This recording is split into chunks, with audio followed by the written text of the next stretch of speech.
Hello అండి, welcome back to my channel tailoring vibes. ఈరోజు ఈ వీడియోలో చూడీ hands cutting and stitching video చూపించబోతున్నానండి. ప్లీజ్ ఫ్రెండ్స్, వీడియో ఎక్కడ స్కిప్ చేయకుండా ఫస్ట్ నుంచి ఎండ్ వరకు పూర్తిగా చూడండి. ముందుగా క్లాత్ని 4 ఫోల్డింగ్ అయితే వేసుకొని కింద వైపు హెచ్చు తగ్గులు లేకుండా ఒక లైన్ అయితే మార్కింగ్ చేసుకున్నాను. హ్యాండ్ యొక్క ఫుల్ లెంత్ వచ్చేసి 22 ఇంచెస్ అండి. 22 ఇంచెస్ దగ్గర మార్కింగ్ చేసుకున్నాను. అలాగే ఎక్స్ట్రా కోసం ఒక 8 ఇంచెస్ అయితే మార్కింగ్ అయితే చేసుకున్నానండి చూడీ కోసం. మొత్తం కలుపుకొని 30 ఇంచెస్ అయితే హ్యాండ్ పొడవు అయితే వచ్చిందండి. ఇలా ఒక లైన్ అయితే మార్కింగ్ చేసుకున్నాను రెండు వైపులా కూడా. అలాగే ఎల్బో హ్యాండ్ వచ్చేసి 10 ఇంచెస్ దగ్గర ఒక మార్కింగ్ అయితే చేసుకొని లైన్ డ్రా చేసుకున్నాను. ఇది ఎల్బో హ్యాండ్ కోసం. అలాగే ఇప్పుడు హ్యాండ్ డౌన్ వచ్చేసి 3.5 ఇంచెస్ దగ్గర మార్కింగ్ చేసుకున్నానండి.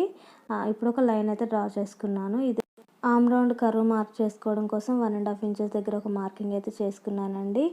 ఆర్మ్ రౌండ్ లూజ్ వచ్చేసి 16 ఇంచెస్ అండి. డబల్ ఫోల్డింగ్ మీద 8 ఇంచెస్ దగ్గర టేప్తో ఎక్కడి వరకు వస్తుందని అయితే మార్కింగ్ అయితే చేసుకున్నానండి. వీడియోలో చూపించే విధంగా ఒక మార్కింగ్ అయితే చేసుకొని కర్వ్ షేప్ అయితే మార్క్ చేసుకుంటున్నానండి. ఈ క్లాత్ అనేది కొంచెం ఫాలింగ్గా ఉండడం వల్ల మార్కింగ్స్ అయితే అర్థం కావట్లేదు. నార్మల్గా మనం హ్యాండ్ ఎలాగైతే ఆర్మ్ రౌండ్ మార్క్ చేసుకుంటామో అదేవిధంగా మార్కింగ్ అయితే చేసుకున్నాను. అలాగే 2 ఇంచెస్ అనేది ఎక్స్ట్రా పెట్టుకున్నానండి.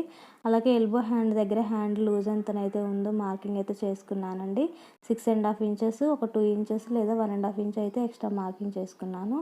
అలాగే కింద రిస్ట్ దగ్గర లూజ్ అయితే మార్కింగ్ చేసుకున్నానండి. రిస్ట్ దగ్గర లూజ్ వచ్చేసి 7 ఇంచెస్ అండి. ఒక 1/2 ఇంచ్ అనేది ఎక్స్ట్రా మార్క్ చేసుకున్నాను. అంటే మనం ఇలా ఫోల్డింగ్ చేసుకొని స్టిచ్ వేసుకుంటాం కదా, అలా అని చెప్పేసి. ఇప్పుడు ఈ మార్కింగ్స్ అన్నింటినీ కలుపుకుంటూ లైన్స్ అయితే డ్రా చేసుకున్నానండి. ఈ లైన్స్ అనేవి ఈ క్లాత్ మీద కనిపించట్లేదు.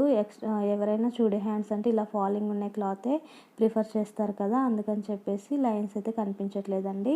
ఇప్పుడు నార్మల్ హ్యాండ్ ఎలాగైతే స్టిచ్చింగ్ చేసుకుంటామో అదేవిధంగా హ్యాండ్స్ 2 స్టిచ్ వేసుకున్నానండి. కింద వైపు వచ్చేసి ఇలా ఫోల్డింగ్ స్టిచ్ అయితే వేసుకున్నాను.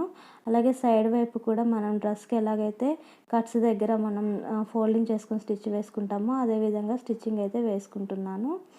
సైడ్స్కి కట్స్ లాగా వచ్చాయి కదా, అక్కడ రెండు వైపులా కూడా ఇలా వీడియోలో చూపించే విధంగా ఫోల్డింగ్ చేసుకొని స్టిచ్చింగ్ అయితే వేసుకుంటున్నానండి. ముందుగా పై వైపు నుంచి నేను చివరికి స్టిచ్చింగ్ అయితే వేసాను. క్లాత్ అనేది జారుతుందని చెప్పేసి నార్మల్గా హ్యాండ్ మొత్తం ఫుల్ స్టిచ్చింగ్ అయితే వేసానండి. ఇది వేసినా వేయకపోయినా ఏం కాదు. ఇప్పుడు సైడ్ స్టిచెస్ ఎలా వేసుకోవాలో చూపిస్తానండి హ్యాండ్కి.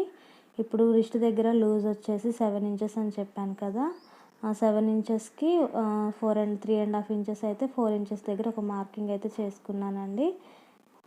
అలాగే కిందకు వచ్చేసరికి ఒక జానడంత గ్యాప్ ఇచ్చేసి ఒక హాఫ్ ఇంచ్ అనేది కలుపుకుంటూ స్టిచ్చింగ్ అయితే చేసుకుంటున్నానండి. కింద వైపు వెళ్ళే కొద్దీ హ్యాండ్ కింద వైపుకి వచ్చేసరికి ఒక జానడంత గ్యాప్ ఇచ్చుకుంటూ ఒక హాఫ్ ఇంచ్ అనేది ఎక్స్ట్రా యాడ్ చేసుకుంటూ మార్కింగ్స్ అయితే చేసుకున్నానండి. అంతా కూడా ఎల్బో దగ్గర ఎంత లూజ్ అవుతుందో అంత లూజ్ దగ్గర ఒక మార్కింగ్ అయితే చేసుకుంటున్నాను. అలాగే కింద వైపు ఆర్మ్ రౌండ్ దగ్గర మనం మార్కింగ్ చేసుకున్నాం కదా, ముందుగా కట్ పెట్టుకొని అక్కడ కూడా ఒక మార్కింగ్ అనేది చేసుకొని మనం అవన్నీ లైన్స్ అన్ని కలుపుకుంటూ స్టిచ్చింగ్ అయితే వేసుకోవాలండి. షేప్ అనేది కూడా చాలా నీట్గా పర్ఫెక్ట్గా వస్తుంది.